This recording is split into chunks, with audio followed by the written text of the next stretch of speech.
Hello everyone, Plague here.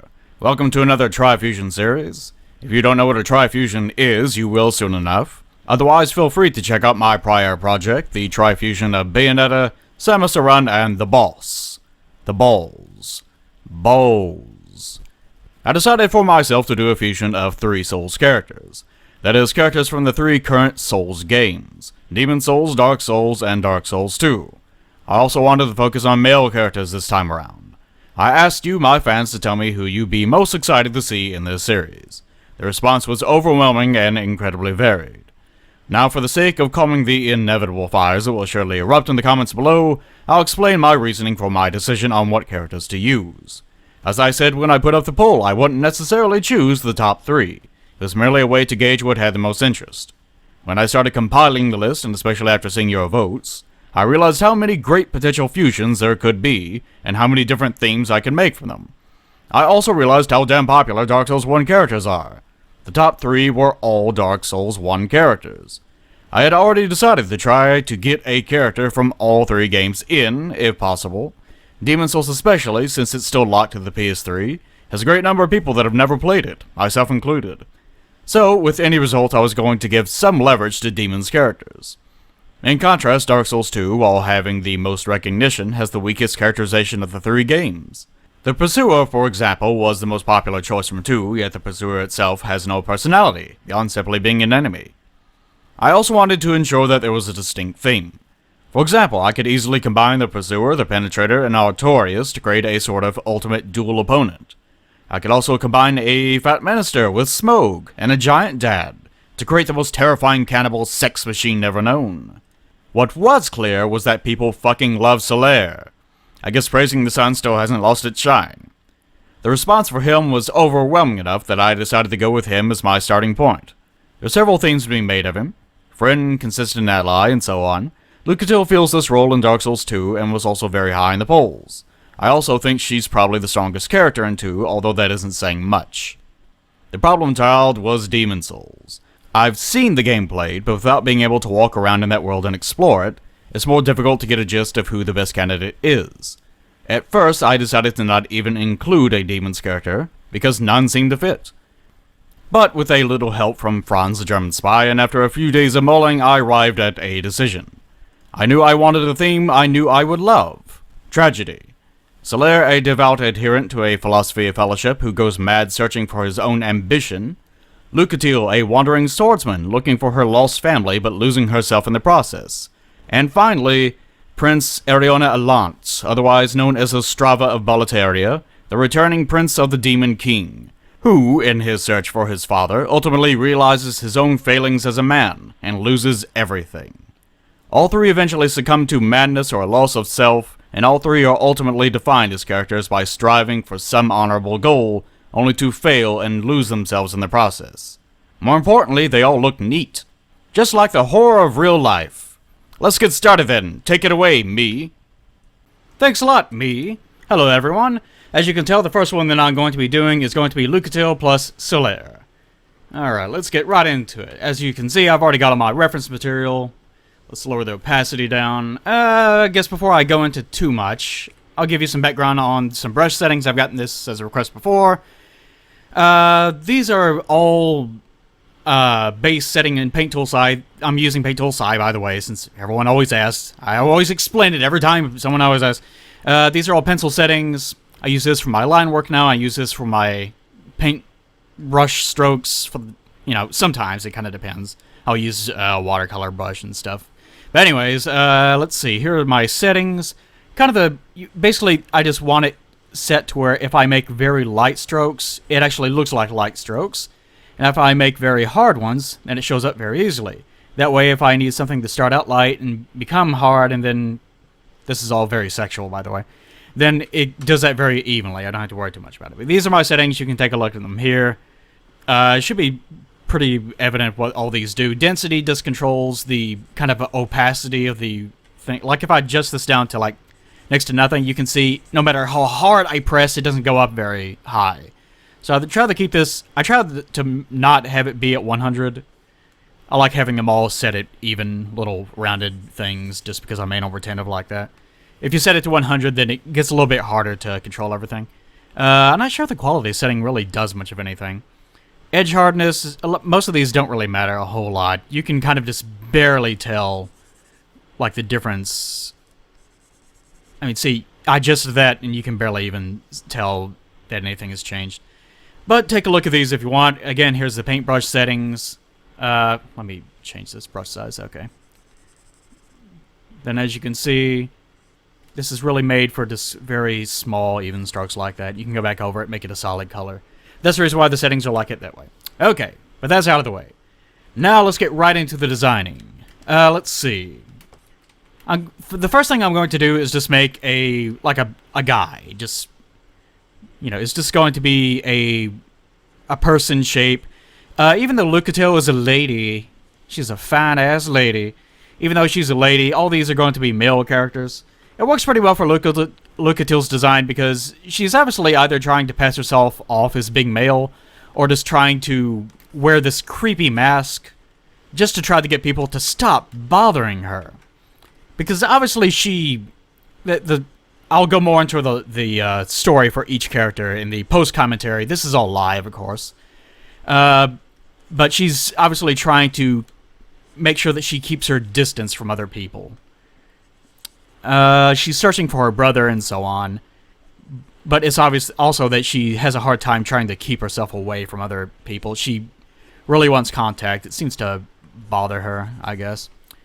Like I said, once I have more time to actually think more clearly, then I will go more into the character details then. But let's just get our little guy down here, and then we'll work back over him. Okay, we have our guy here. Let's half and half him, if I can get it to select. Come on, select. I'll try to make this as quickly as possible. I don't want to have this be a, 50-minute long intro. I want to do this as quickly as possible and get right into the post-commentary. Obviously, I kind of fucked up his head here. Let's move that to one side, move this a little bit over. Then copy you, paste you, flip you over to the side. This is not something that I'm going to be using the end product at all. It's just something to use as a kind of a skeleton to work some design ideas over. I've done this in that Cerise video, if I'm saying that correctly, in my prior Trifusion. Okay, here we go. Really general. Oh man, this is shitty looking, but it's fine. Yeah, we're just going to be using this to go back over. Okay, lower the opacity down, go back over it in the second layer. Alright, so basic design elements for all these guys. Let's move, actually, hold on. For concept work, let's move you over. And I guess, what would be a good one? Face profile, front and back. Let's use front and back. Nah, let's keep you over here. Okay. First things first, let's try to look over some basic design elements from each one of these designs. Okay, basic torso shape for Solaire, kind of squared off. It goes into this, his tabard. His tabard is only on the chest, it doesn't furl out. He has these kind of grassy looking weird, I don't know what the hell these things are, but it looks like grass. But it's obviously like layered cloth that has little bitty things coming off it. It's almost like a carpet. Really strange. I don't think I've ever seen anything like this. One of the weird things about Solaire's design. But his come down, he has a half mark on his elbows, where it splits with a line. Bare fists. Obviously the central weird sun that he has, that has this weird face going on for it. I have no idea what that's about. I'm not sure if I'll carry that over at all. Maybe I should put like a Lucatiel beard on it. That would be hilarious. But I'll try to retain some of that. I don't know if I'm going to do that specifically, but I'll leave it there. Let's see. He is not wearing cloth on the bottom half. It splits right there in the back. And he has these little kneecap things for his iron boots. They have little plates right there. Not going to be using any of this, by the way. And it halves off right here as well. So that's the general gist of his design, where all the kind of meeting points of the lines are. And also he has his little belt here, I guess. Plus his helmet, which is kind of halved off like this. Just get the idea down. Okay, and we can compare this to Lucatiel, who kind of has this collar going on that kind of does the same kind of shoulder move as Solaire. Hers does not have a half mark on the elbow. It comes down straight into the sleeves, where it does have off at her wrist, and then she has, you know, her gloved hand here. And she has armor. This kind of looks like cloth. It looks like it's supposed to be armor. And it doesn't really translate well in-game. She has a half mark at her belt. It comes down. This strap doesn't seem to actually serve any purpose. Like, you can't even see it back here. Usually if you have something like this, it's either to keep the shoulders in place, which she doesn't have two of them, so I can only speculate that it serves no purpose.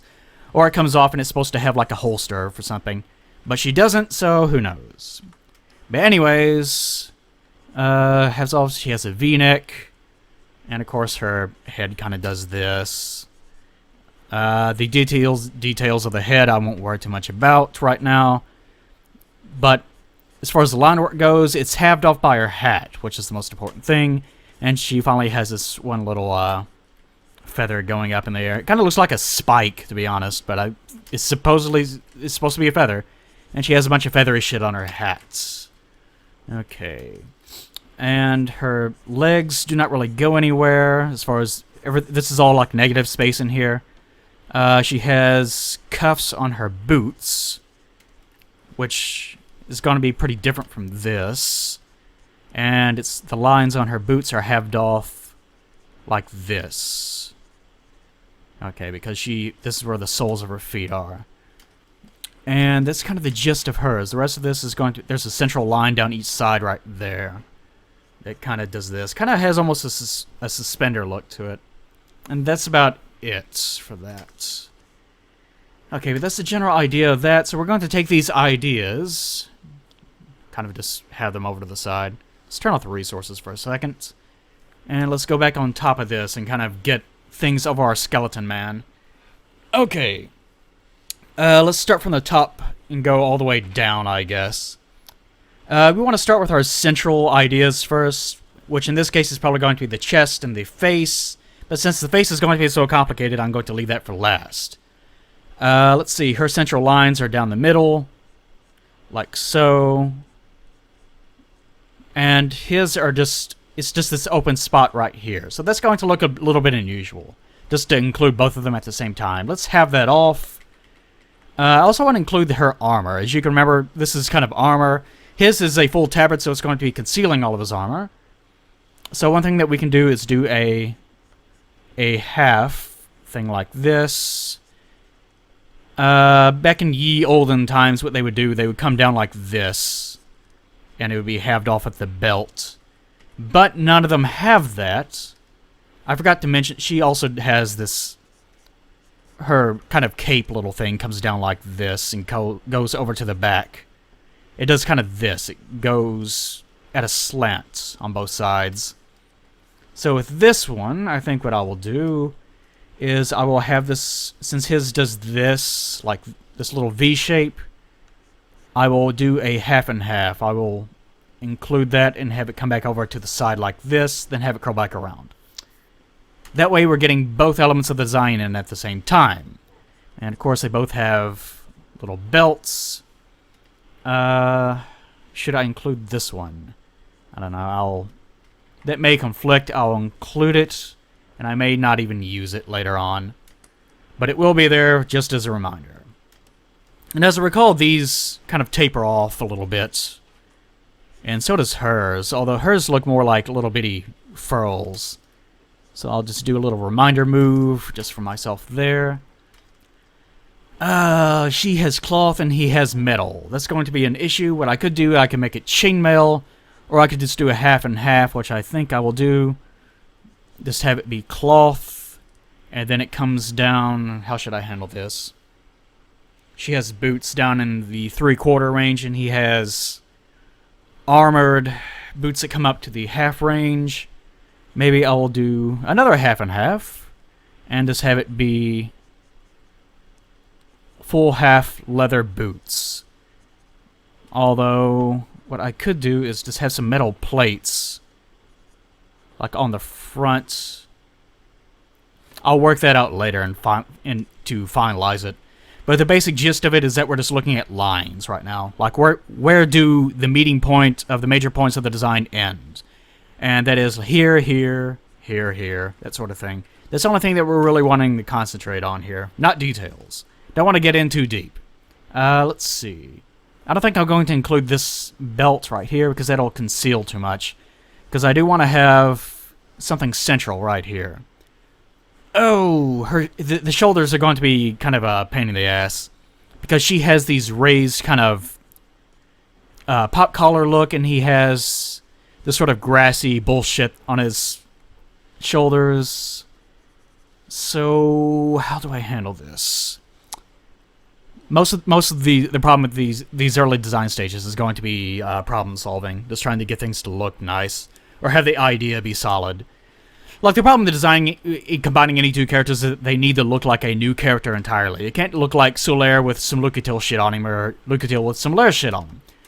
So, what I think I will do... Make sure to get that V in. They both have V collars.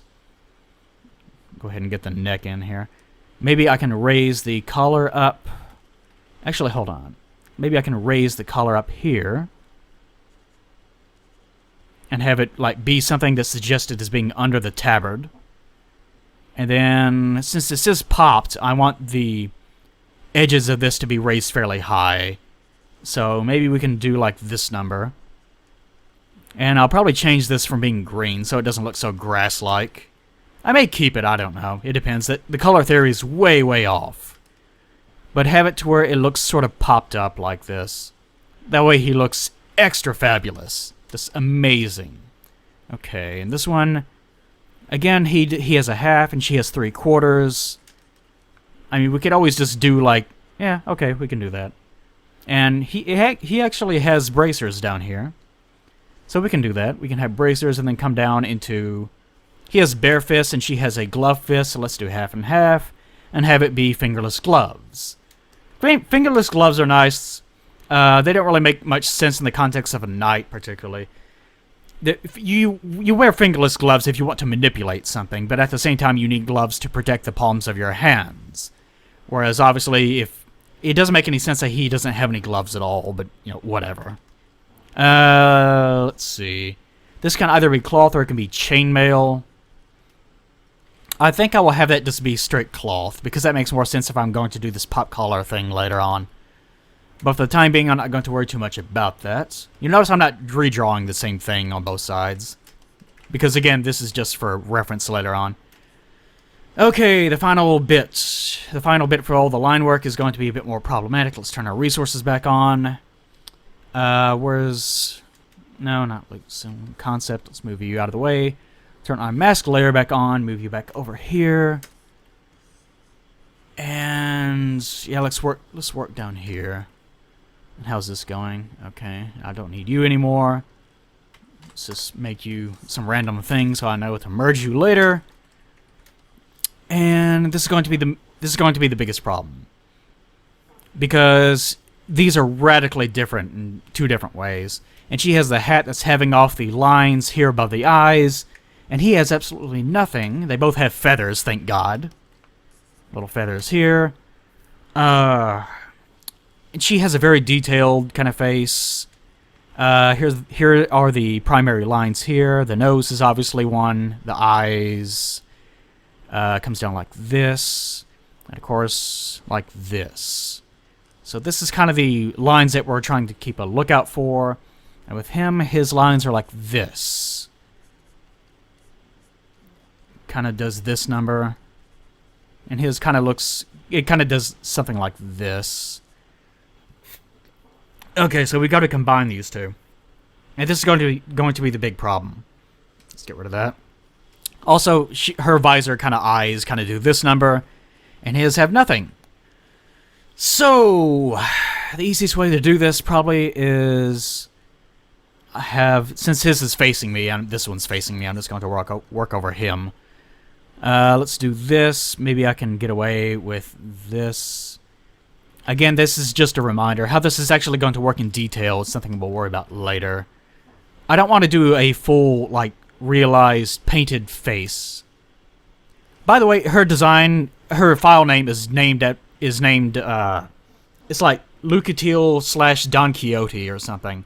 But obviously Don Quixote, that sort of era anyways, was a big inspiration for her overall design. Her character obviously has nothing to do with him. Let's come down. He does need to have a nose, I'll say that. And let's keep the line work from Lucatiel's face. And have it work back down over here. Maybe I can draw it down and... Come on, eraser. Always keep my eraser at 100% for this reason. If I ever want to kind of go back over color work, then I'll lower it down to like 20 or 10%. Let's see. This mustache. Wonder if I can give a hint of a mustache or something. That doesn't look too bad, actually. I can, like, put the mouth... Because you always want to have a sort of mouthpiece to where people can actually breathe. Usually, in this sort of era, people would have beaks, so to speak. They would have... Ostrava has that. He has this kind of beak that comes out like this. Like, here's his eyes, and he would have this beak. They would do that number. That way you could flip it up. Or they would have visors. Visors, at least, that will allow you to flip up. But its breathing space is important. I'm not a big fantasy person. I like to make things that actually look like they can be used. And that kind of looks okay for the most part. Again, this is really, really rough, so I wouldn't worry too much about it not looking great. Feathers... It's going to look really weird. Her feather is really, like, obnoxiously long, which is going to look really bizarre. And also, I forgot, she has this kind of cape thing that comes off the back of her head. I like that, actually. I think I'll include that. Which should help the profile of the image some. I think it looks kind of weird with it just sticking out right there, though. I think what I'll do is I'll kind of have a headband thing going on here and clump this up with some of these feathers that she has off the side. That way he looks extra fabulous. Looks so fucking sexy. Because it's important to look sexy whenever you're killing people. Don't underestimate the value of sex on the battlefield. The Balsa knows all about that. Okay. Kind of looks like a giant dad at this point. Not gonna lie. Okay, but I have that movement down. This looks really weird right now, but it's going to look a bit more solid once we actually get the kind of finalized pose information down. Okay, what am I forgetting? He has a side sword. She has a half and half sword. Sorry, a hand and a half sword. Something where you can choke up on the grip of a sword right here. That way you can constrain the total length of the weapon. That way you can get a better swing. Someone has close distance, having a very long weapon is very bad. Like, Dark Souls 2 really... Dark Souls 2, you can tell it was made by the same guy that did the fucking Monster Hunter games, because he has no fucking clue what he's doing in regards to how weapons actually work. I also think that they recorded move information, but because the game was rushed to make a quarterly release date, that way it could look better on their quarterly release information, then they ended up scrapping all of it, and that's why all the weapons all look the goddamn same. But let's include... They both have weapons hanging off right here. I think I will keep this as being a hand and a half sword. And most of the thing that we're actually going to see is just going to be the... Where is his... I know he has one around here. Where are you? There it is. Can't even really see it. But I'll figure that out later. Point being, it doesn't need to be that long. It's not going to be a short sword. But it is going to be... It's probably going to be a long sword that has a... I will have to make it a half and half. By the way, there's no such thing as a bastard sword, long sword, and half sword. They're mostly all the same thing. That's the sort of a distinction that modern people try to make with them. Even though all the design elements and everything were all changed. It depended on the culture, it depended on the designer, the person that actually is smithing the weapon, and so on. So if you have anyone saying, no, that's not a long sword, this is a half and half sword, then they're kind of the same thing. Don't really worry too much about it. I mean, there are distinct differences that I won't go into because that's like an hour-long discussion about historical bullshit that you guys don't care about. Okay, and I also want to make sure I remind myself that there's swirly bullshit because that's what Lucatiel's has. And I might be able to make that look sort of like the sun while also retaining the overly elaborate stuff that she has going right there. Okay, but this more or less looks okay. It serves as a good starting point. Alright, is there anything else that I'm forgetting? I don't think so. But as you can tell, this is what early design work is like. It's just identifying all the sort of strong meeting points of where everything should be constrained, and then just getting that idea down before you go ahead any further. You don't have to do it as these little full body profile things off to the side. It's something I like to do specifically for these Trifusions. Okay, want to make sure I remember to take this down far enough. Okay, that's good enough. Alright, but I will stop here, and then I will jump ahead into the post-commentary for whenever I'm going to be doing the time-lapse portion of things. He looked funny with a hat, though. I don't think I'm actually going to do that. I might end up doing something like that. But it looks so ridiculous on a full set of armor. Like, why would a guy wearing a helmet also be wearing a hat? And you might be saying, well, who cares? Just do it. It's fun. No, I hate fun. Fun fucking sucks. You know what's fun? Grueling work. That's what's fun. Fuck you. Fuck you, my adoring fans. Okay, but I'm going to stop here, and I can take it away, future Eli? Is it future Eli? Am I past Eli, or... I'm present Eli. I'm always present Eli. Oh, well. Wait, future Eli died in the Ant War, didn't he? Oh, well. He probably survived. He's probably fine. Take it away, future Eli. Oh, they're breaking through the fourth line. Fall back. Fall back, you idiot. Fall back. No, you fool. Get back. Damn it, you idiot. Why do you often... Oh, look. New recording. Where are you going, Connor? No, it's okay. I'll be back later. I just gotta do this recording. What are you talking about? Yeah, every so often these things come in from the past and I've gotta... It's fine. I'll be back. Yes, sheesh. The world doesn't revolve around you, you know. Alright, what do we got here? Oh god, what an awful drawing. Is he actually getting paid for this in the past? I think this was the first thing he released, too. Oh, lord. Those poor people. Okay, I do remember this, though. I'm going back over and getting my little guy here kind of settled. I decided... You could see me in the beginning going over and picking this out from Lucatiel's poses. One of the reasons why I did this is because I was terrified that this design had too much Solaire in it. And I thought that by using one of the Lucatiel poses, then maybe I could offset that a little bit, which is a bad thing to do. You don't want to rely on that. So that was a foolish decision on my part. And it ends up coming back to haunt me because I don't think that this pose is dynamic enough. It does show off all the details that I want to show off pretty damn well. Which in the past, if you watch my other Trifusion videos, that's something that I've mentioned before, is that you're not necessarily trying to pick out the pose that is the best looking or shows the most action or whatever. As a design, you're just trying to come up with something that unites both designs, but at the same time shows off all the details that make that design a fusion of the two characters. Because otherwise, you can just, draw whatever the hell you want, and if it's like a big action pose that you're kind of looking up at the guy and you can't really see anything, his legs are in the way, and his arm is like swinging up and so, it doesn't show off anything. You can't tell what the hell's going on. So it could pretty much be any character at that point, and you wasted all your time. But anyways, I was afraid of that. At this point, I'm kind of trying to come up with the little shoulder pads. Raising up the collar that was from Lucatiel's design is not really working.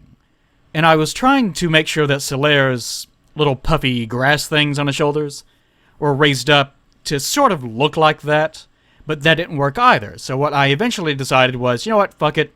I'm going to turn Lucatiel's little shoulder pad things into armor, the straight-up armor, and make sure that the cuffs, or whatever you want to call it, the edges raise up enough that it's forming almost a pauldron shape, which you do that so it protects from side attacks. It protects the side of the head and it protects the neck. There's a reason why that pauldrons, or whatever you want to call them, any sort of... There's different terms for all the different kinds of shapes that you can have on the shoulders, but I can't remember all of them. And there's this specific one for what I've done here, but I can't remember it. But anyways, I did that to offset all that, and it works fairly okay. Looks okay. Not super great in every single way, but for my purposes, looks pretty damn good.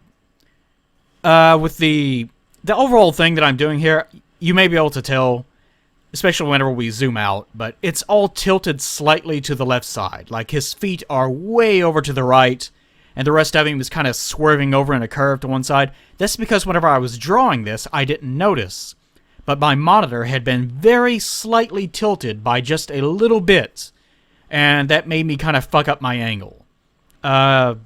Usually, for most professionals, they draw on their tablet. Like, they have a monitor tablet. You can actually see the drawing on the tablet itself.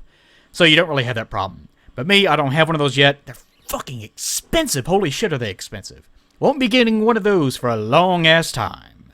Not even with the Patreon on it. No, because those things are fucking expensive, like thousands of dollars. I will not be getting one of those for many a year. But anyways, it's slanted to one side. I think I end up fixing it off camera once I split video here in a bit. I like this little part right here. I kind of trying to figure out exactly how to unite the sun motif with her little kind of bullshit, you know, swirly dealies. And it looks pretty good. I like it. I even managed to include the face, sort of. I don't know how that's going to translate into the future Trifusions, where I have to start fusing the fusions together. But it should look okay. I include these on the shoulders, but decide, you know what, that's a bit too much. Let's get rid of those. Looks okay. As you can see, he's kind of slanted to one side. It looks weird. But I do end up fixing it pretty early. That's one of the things you always want to be aware of. Always flip your canvas. Like, I'm not doing it here, and that's one of the reasons why I fucked up. But you want to keep flipping the canvas over and over again, because then you can see what mistakes that you're making as far as posture and positioning goes. It's one of the reasons why people usually, if you're drawing, you work on a slanted surface. Because even if you're working on a flat surface, then you will draw everything sort of skewed upwards, if that makes any sense. And you'll end up with fucked up perspective whenever you tilt it back up and put it on like a wall or something. Here, finally getting into the finalized little line work. I promised to do stronger line work in the past, and I kind of stick to that a little bit. Although with this one, since it's sort of a more realistic looking thing, it having really thick lines is not really going to service you too much. I end up trying to focus more on the color.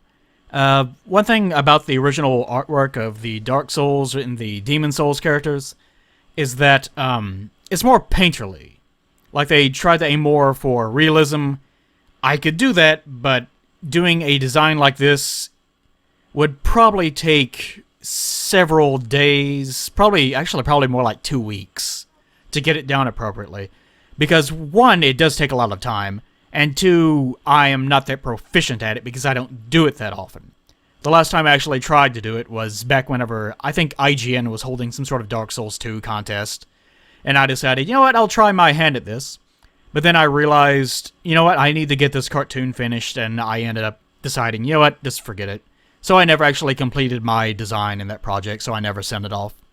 Actually, some of you may remember me making a Facebook post on that specific subject. But anyways, as far as the line work goes, I am using this sort of 80% opacity brush. It's pretty helpful, but really, especially for these feathers, really honestly, you should be just using a paint brush itself. You shouldn't be doing it in line. You can, but really, that's one of the problems with my style, I think, is that I'm so focused on lines that whenever I come across a situation in which it would be better just to have it be color and tone and nothing else, I kind of shoot myself in the foot. Like, I can't really do it. because so much of the rest of the design is line, you can't just skip back and forth between one and another.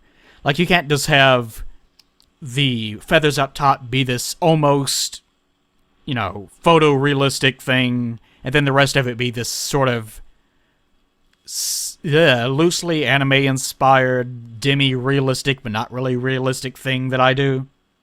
By the way, for anyone wondering, the reason why that my, I guess, style, if you want to call it, it sounds fucking pretentious, but my style looks the way that it does is because, yes, whenever I was younger, I did try, I kind of obsessed over the idea of realism, but I didn't really want to commit to the idea of painting.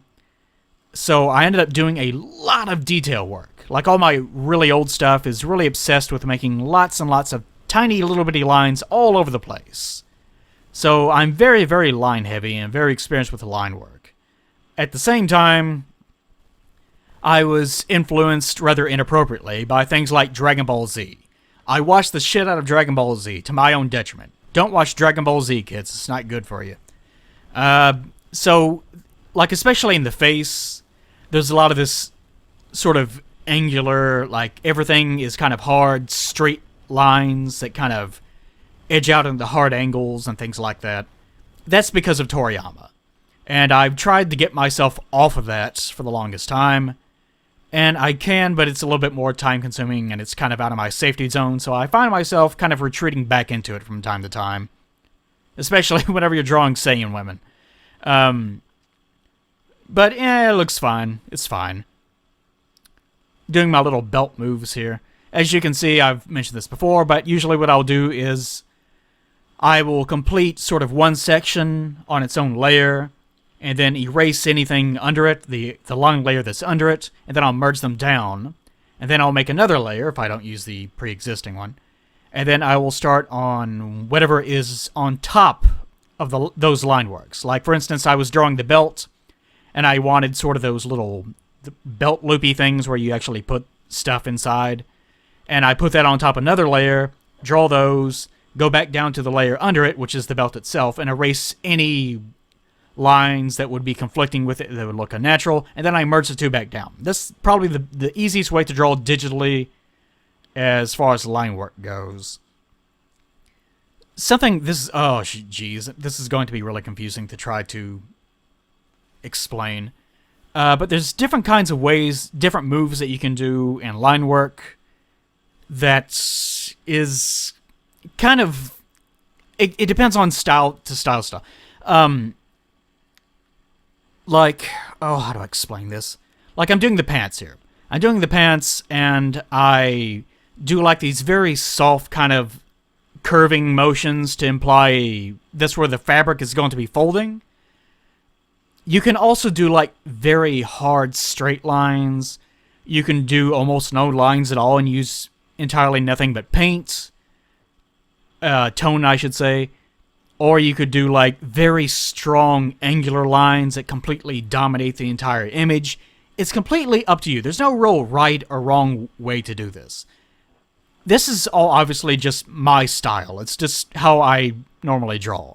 If you're trying to sort of emulate the process that I'm doing here, don't try to emulate my style exactly. Because, I mean, you can, if you want, but there's much better styles to emulate. But a lot of the reason why that I do the kind of strokes that I do is just because that's just how I do them. If you're trying to get like a line that looks exactly like mine, you're probably not going to do it.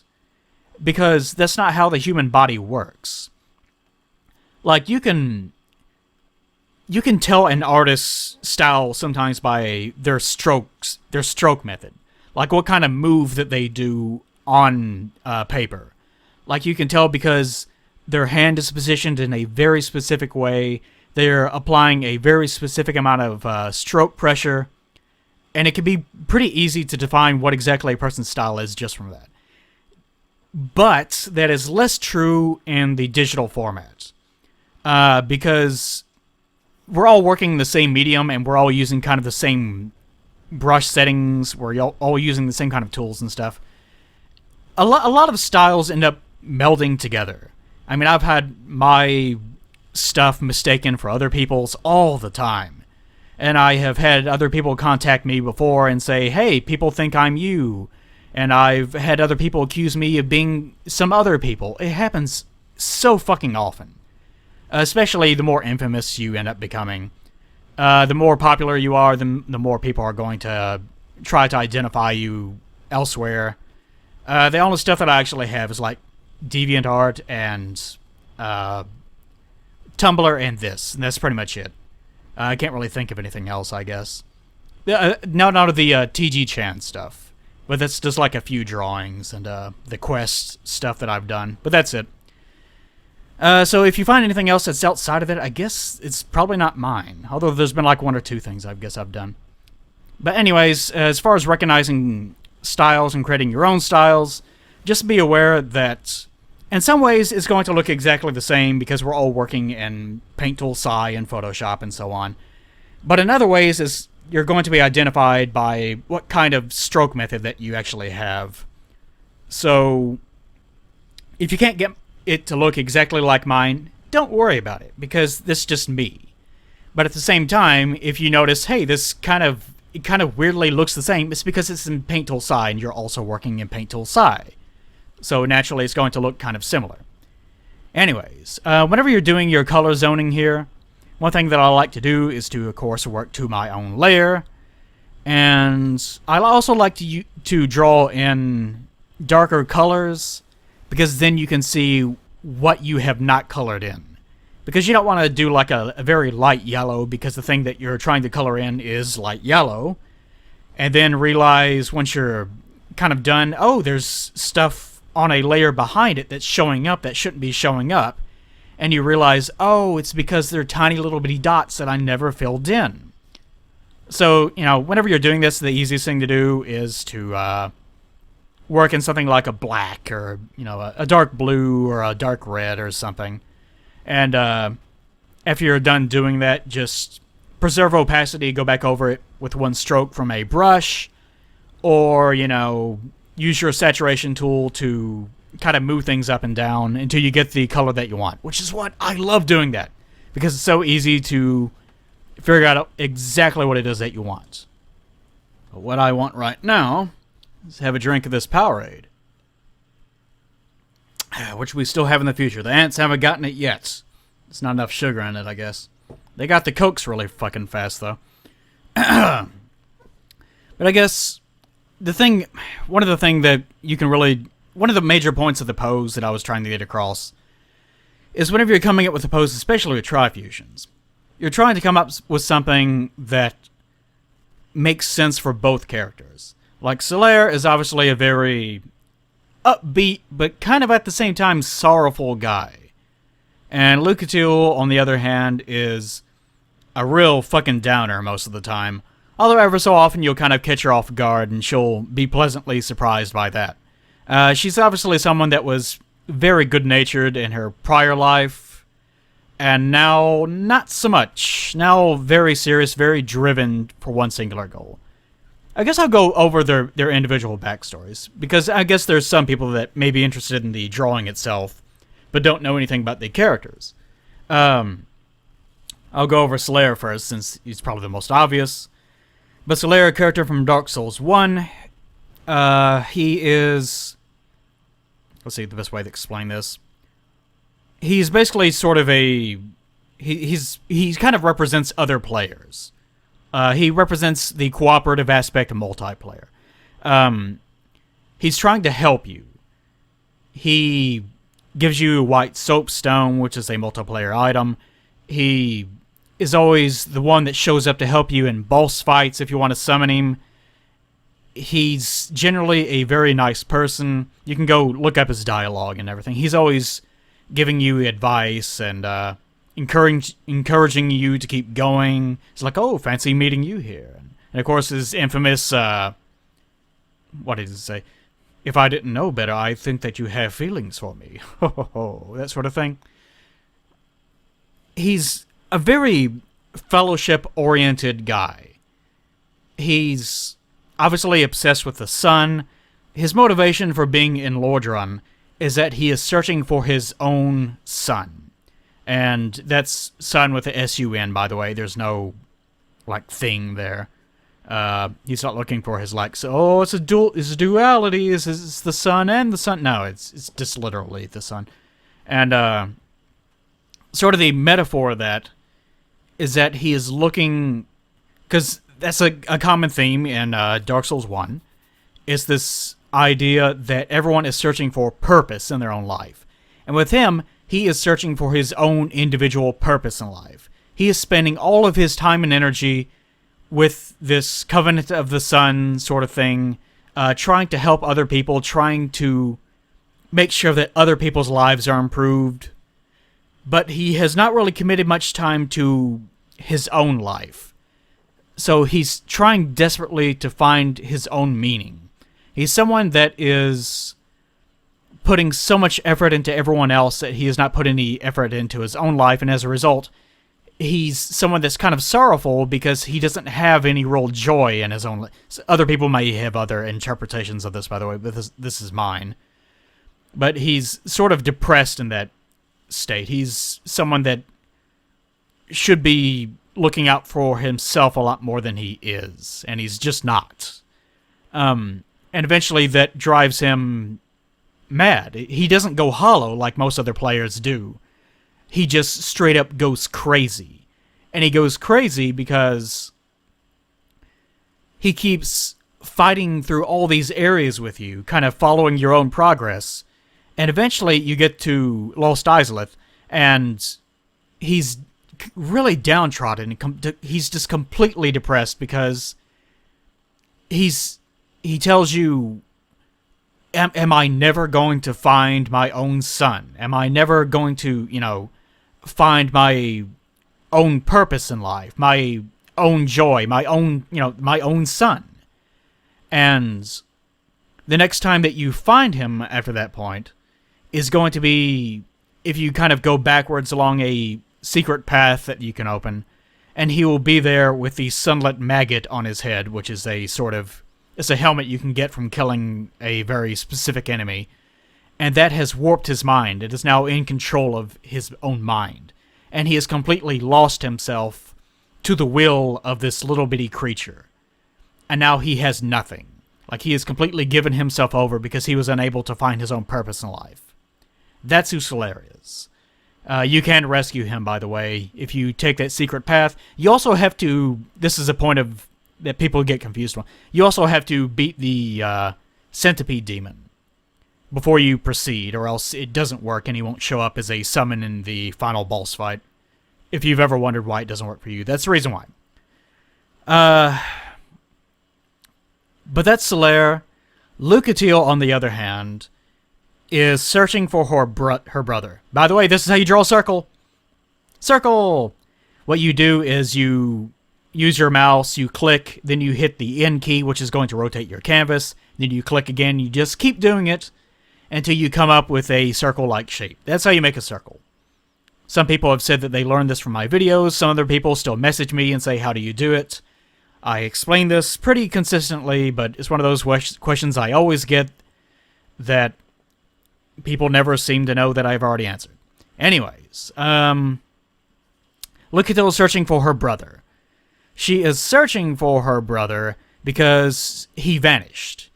And sort of the relationship with her brother is that she has never been able to beat him in a sword fight.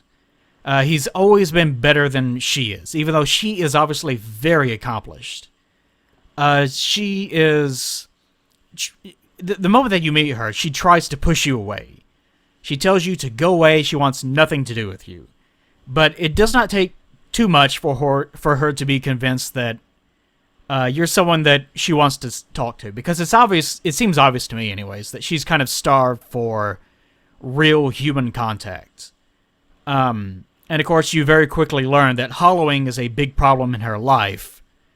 She takes off her mask, one half of her face is hollowed, which doesn't really make any sense, but I think it's just one of those things the Dark Souls 2 designers came up with and didn't really think about too much, because no one has ever hollowed out that way in any of the games. But, just she does, half of her face is like that.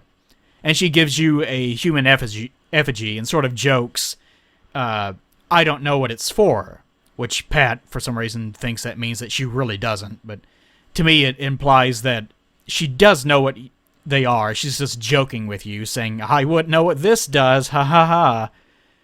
And because to me, that is the way that the developers have given that character is supposed to be letting you know that hollowing is a really big fucking problem for her. And this is the reason why that she jokes about not knowing what the effigy does, because obviously she does, and she apparently uses them quite often. That's my interpretation of it. But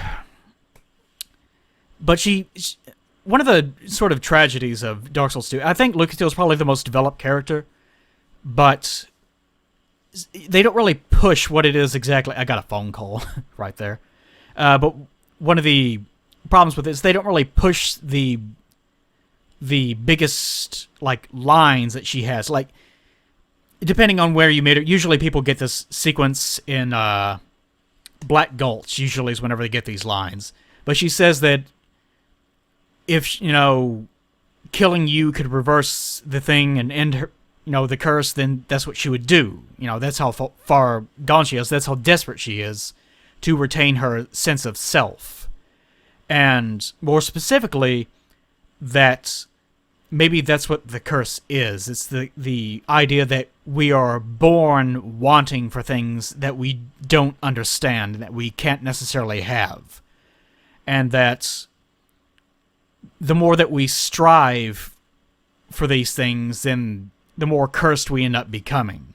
We're all born this way. We're all born with this need to keep striving for something. We can't let go of life. And that's our problem, is that she knows it would be so easy to just let go and be hollow, but she just can't do it. And she knows that if given the opportunity to kill you would cure her of this, then she would do it, even though that compromises who she is as a human being. She knows that really, to be her, to be Lucatiel, she would never do something like that. But at the same time, she is so enamored with the idea of staying alive and retaining her sense of self that she is willing to compromise on her sense of self, her own self-identity, just for the sake of staying alive. And to me, that's what Dark Souls 2 should have been about. Not this stupid bullshit about reincarnation. Oh, it's a repeating loop. That's just stupid horseshit. That has nothing to do with anything. What she said, is far closer to the human condition. It's far closer to a real thematic goal of what the game should have been than anything that the rest of the game ever accomplished. So I was disappointed in that, but that's her character. So in that sense, Solaire and Lucatiel really fill very similar roles. Solaire being someone that is looking for his own purpose and can never manage to find it, but he does manage to help other people at the same time. Lucatiel, on the other hand, being someone that knows her own purpose, but is so obsessed with her own, her own identity that she's willing to compromise her own identity to preserve herself. To me, the thing with her brother is kind of almost sort of a side story. It's just sort of an overarching goal that's keeping her sane.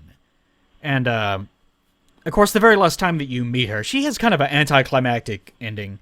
With Solaire, you have to kill him. If you encounter him last time and he's gone crazy, you have to kill your friend. Because he has gone completely off the deep end. He has no idea what he's doing anymore. And that's his finale. Or you can save him, and then that's his finale. He ends up fighting Gwen with you. With Lucatiel, she doesn't really have much of an ending. You find her outside of Aldea's place, and she just kind of mentions, if you have saved her anyways, here's my gear. I guess she strips naked and gives you her clothes. I have no idea what the fuck's up with that. She just has copies of them lying around. Don't think about it too hard. But she gives you all of her gear and then tells you, please remember my name because I may not remember my name. She wants to make sure that even if she herself, the person that is Lucatiel, fades away, then at least there will be someone that will remember who she is. And then immediately after that, you are invaded by her brother, or what is very heavily implied to be her brother, because he wears the same thing, has his name, he's of Mira, he has the same gear, he has the old Mira sword instead of the Mira sword, and so on. Some people say that it's her, that she has, sort of gone off the deep end and is now invading you in an attempt to regain her humanity. One, that's not true, for one. If you load up Cheat Engine, then you can tell then that invader is using the male model under his clothing. So it's a male model, so they didn't even have to go through the trouble of doing it. If it looks exactly the same, they could have just loaded up Lucatiel's model and just thrown it in there. But they went through the effort of clothing up a male figure, so obviously they intended for that to be her brother. If that was true, then it would kind of fuck up the whole line with her brother. Like, why was she even looking for him? Or, it could have implied other things, but I do like the idea better, because it would imply that she eventually ended up succumbing to it and gave up on the idea of her own self and compromised and ended up deciding, you know what, I'm going to give up who I am for the sake of preserving my own life, even though I know that it's going to compromise myself as an individual. That probably would have been a better end for her, because it at least would have closed up the thematics of her entire story. Okay, come here, Powerade. Oh, Lord, my voice. My voice is going to go too deep tomorrow because I'm ruining it now. That's what happened last time. But in doing the poses, the point that I've been trying to make for the past, 40 minutes or something, is that it could have been more of a service to both of them. Because Solaire is a jovial person that is sort of inwardly depressed. Lucatiel is someone that is sort of outwardly depressed, but sort of inwardly hopeful in a way, but ends up having that kind of taken away from her. So trying to capture that in a pose it's better than this, because with this, what is this pose saying about the character? I don't know. It's just, the face is kind of lowered. It seems kind of like a solemn pose a little bit, but not too much. And that's kind of my biggest disappointment with it. The design itself is fine, but the pose is the thing I'm most kind of regretful about. Something that I'll definitely try to improve in the future videos. What could have been better, though? Let's do that. What could have been better? What could have serviced the pose better? With Lucatiel, her famous poses is her lying down, sort of angled downward, with sword in hand. You kind of see it later, and you've seen it in the resource images of this file. But her dimly lit, kind of contemplating. Solaire, obviously, one of his famous poses, the Y pose, but that's actually Demon Souls animation. It's an alternate animation for, I think, if you extended the length of Miracles, then that's what it looked like, and they just reused it. But that's what the Praise the Sun animation is actually. It's actually a Demon Souls reference. But another of his might be just him staring off into the space, looking at the sun, hands to his side, that sort of thing. But even that, as simple as that is, that could have been better itself. But even that, it's really obvious that he is looking up, he's very wistful, and he's searching for something. It's that sort of pose. But again, this one, it's not really conveying any of that. It can if you read too much into it, but it could have been better. A pose that kind of sums up both of those may have been something like him staring into a bonfire, maybe, sort of searching, but also kind of sorrowful. Anything where he is either sort of looking up, either with a slumped posture, sort of in despair, or looking down.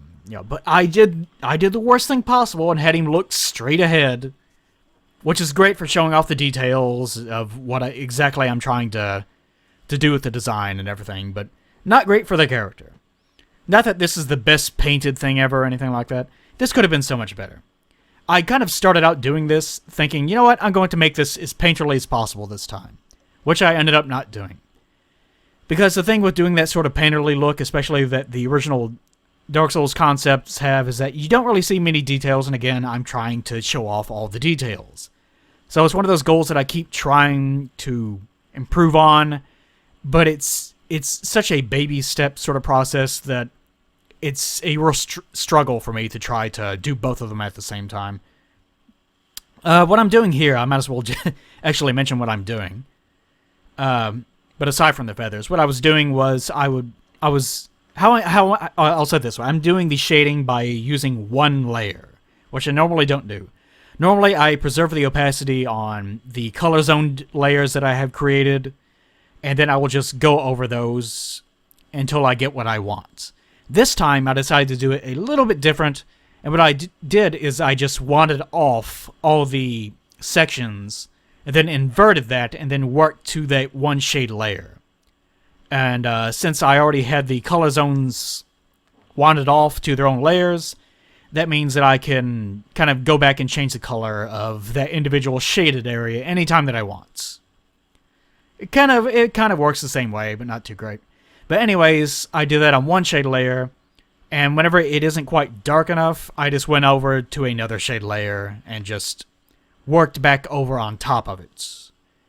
Because sometimes you want like even now, I don't think that the shadows didn't get as dark as I really wanted them to be. Although it does end up looking more or less okay later on. These feathers. These fucking feathers. You could probably tell earlier on, even with the line work, I was really struggling with these things. Because it's really hard to get them loose enough, but at the same time, also not too loose to the point where you can't really wand anything off. Because if you're going to keep the lines, and the lines actually need to make sense. And if you just start painting over them with everything, then, like I said before, you're going to have one section be line with paint, and then another be nothing but paint, which isn't going to make any sense for the whole image. So, it's just one of those things. It's kind of hard to constrain everything down to what you need it to be. But the feathers are kind of a pain, because feathers are really texture heavy. Whereas something like metal, obviously, it's just a flat surface. I mean, you can have a metal texture, obviously. Like if this was not I think this total drawing took like 7 hours or something. But if this was a more sort of hardcore drawing where I was drawing it for like, 2 or 3 days or, several weeks even, which most painters that are a little bit more serious tend to have paintings that are like that. They can go on for months, But if I was going to do that, then I can't even remember what the hell I was talking about. But I would want the shadows to be stronger, and I would want less line work. And you can kind of see where I'm doing this. I'm going over with this sort of final shade area, where I'm trying to make sure that everything looks as fleshed out and realized as possible. You don't want it to be too hard across the whole image. You want to have enough variation in your darks and lights that it looks kind of natural.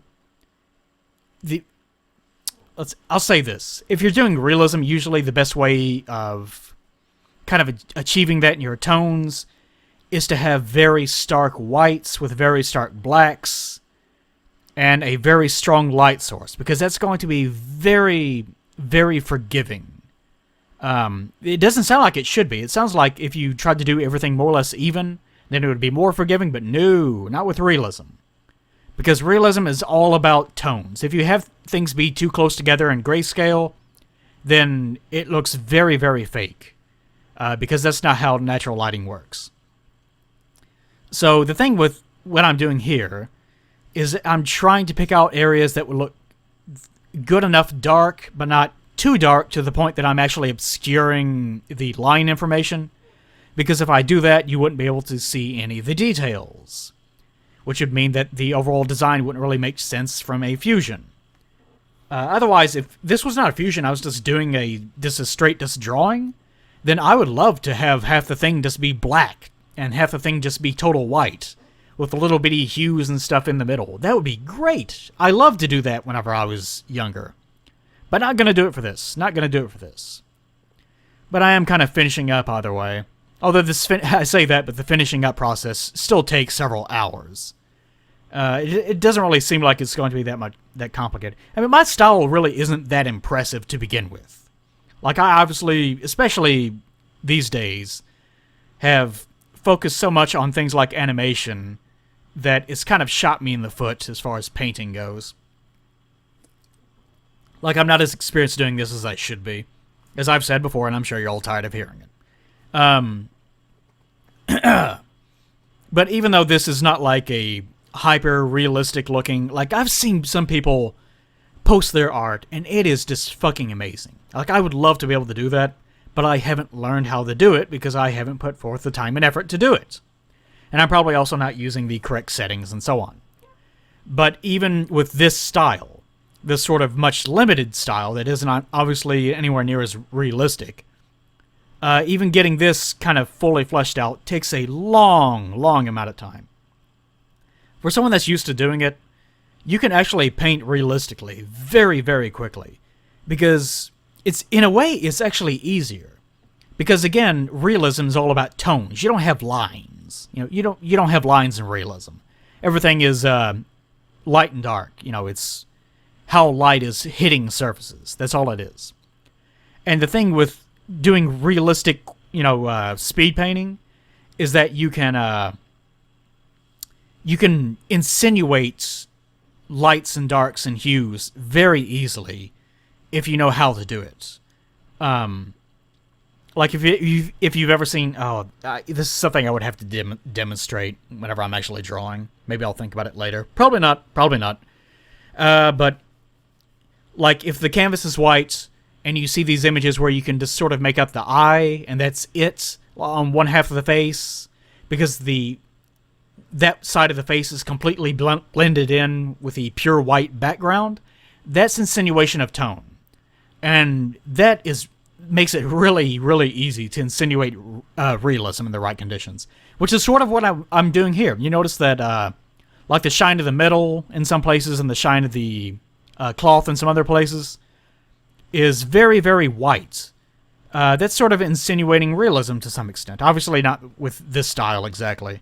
But that's how you do it. You try to work evenly up to your light source. And if your light source is coming from, like, northwest, then you want all your whites on your image to hit that southwest point.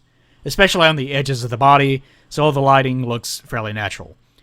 And everything that's opposite or facing away from that light source, obviously, would be much darker. Anyways, one of the things I kind of fucked up down there, I made the leather boots way too bright. You don't want surfaces like leather to give off whites, total whites. In most cases, anyways. Does not look natural. Metal, on the other hand, reflects so well that it's pretty easy to get away with it. Oh, this background. I do not keep any of this. I was trying to experiment with doing sort of what I normally do, but I forgot that I was working at such a high resolution. Like, it was like 5,800 something. It's something like that. That even though it looks fast, this was very, very slow, and it was getting really irritating because I was working with a maximum brush size, and I was desperately trying to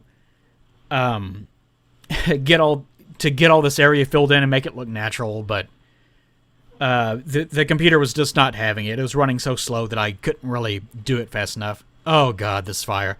At this point, I just got so fucking irritated. It was like, I'm going to draw some shitty fire just to see if it works. And no, it didn't. My original idea was to have him sort of standing near a bonfire, but it looked so god-awful that I eventually said, you know what? Fuck it. I'm not doing this.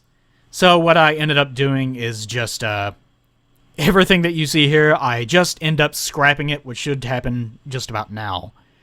I just do this, create my last little overlay to unite all the tonality of all the different little layers, and I go straight into the final result, which you will see here. I think that the success of the Patreon actually had a kind of a negative effect on me, because I found that now I'm even more critical than I ever have been about everything. Because I can't count the number of times that I loaded this thing up, and I thought, oh, this looks like such fucking garbage. Like, I can't believe it. I even considered redrawing the whole thing several times, but I had to keep closing it and then reopening it and coming back and saying, you know what, it looks fine. But it was mainly that pose. It's the pose that's what got me. Because whenever the pose does not work, then it doesn't matter if the whole thing is fully realized well enough or not. It's going to end up kind of influencing everything else about the image. So if I think that the pose was a little bit better, then it could have been a little bit better. So what I ended up doing is off to the side, just to make myself feel better. I decided, you know what, I'm going to do a little poses off the side. I always like little things like that. The Praise the Sun pose, I think I'll do this for all these. And Lucatiel's little, I'm depressed pose, oh, woe's me, that thing. And one of the weird things about Lucatiel, she has a thrusting sword, but she never actually uses it in-game. I don't know why. It probably actually has something to do with testing. They probably figured out, you know what, thrusting swords kind of suck for NPCs. Let's just give her another great sword. Because, hey, great swords are wonderful in Dark Souls 2. Everyone use great swords. I don't like great swords. Shut up! Shut up and use a great sword. Okay. Anyways. But the overall design looks pretty solid, I think.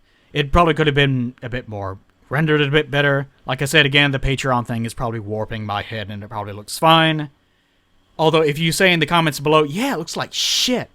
I had to close the video, it was so bad. If you say that, it is probably going to devastate me, because it's going to be confirming my worst suspicions. But anyways, the overall design, I think, looks pretty much okay. Especially that tabard. I really like that design in the center. I actually thought that I would end up hating it, but especially after some fiddling with the color levels and the opacity, it blended into the image pretty well. I think the best decision I made was to make sure that it had no lines involved in it. The lack of lines, I think, really sells it. The rest of the image, like the grass under the pauldron sort of look and so on, the grass, whatever it is, I have no idea. Everything works pretty well as its own image. I think this looks like his own character, or her own character. It could be a her, I don't know. You know, I don't care. Especially since it's armor, then it could be a woman. It works either way for me. The hands are kind of meaty, though. Although I tend to draw big, meaty hands, so maybe that's just my fault. Oh, I think one of the hands is bigger than the other one. I better stop looking at it, or else I'll continue finding faults with it. But this is going to work pretty well for combining with the other fusions, because this actually more or less does look somewhat realistic. The silliest portion of it is going to be up top, and for each one of these characters, that's going to be the most difficult thing to combine. Looking forward to the future, Solaire and Ostrava is probably going to be a big mess, because they have pretty drastically different helmets that work in completely different ways. Lucatiel and Ostrava especially is going to be a huge clusterfuck. But once I get past those, they should look more or less homogenized to the point where actually fusing the fusions together will look okay. But anyways, I guess that's it for the time being. Another thing that I forgot to mention, since I contained all of the color and shading and all the line layers to a single folder, I reduced the folder opacity down to like 90% or something. So it's actually fading a little bit to the background, which I think actually makes it look a little bit better as a whole cohesive image. But anyways, that's it for now, guys. I hope you enjoyed this, but I have to get back to work slaying the Ant Menace. There's also scorpions and also giant wasps and so on, but we're on one battlefront, we can't do it all. I will see you guys later.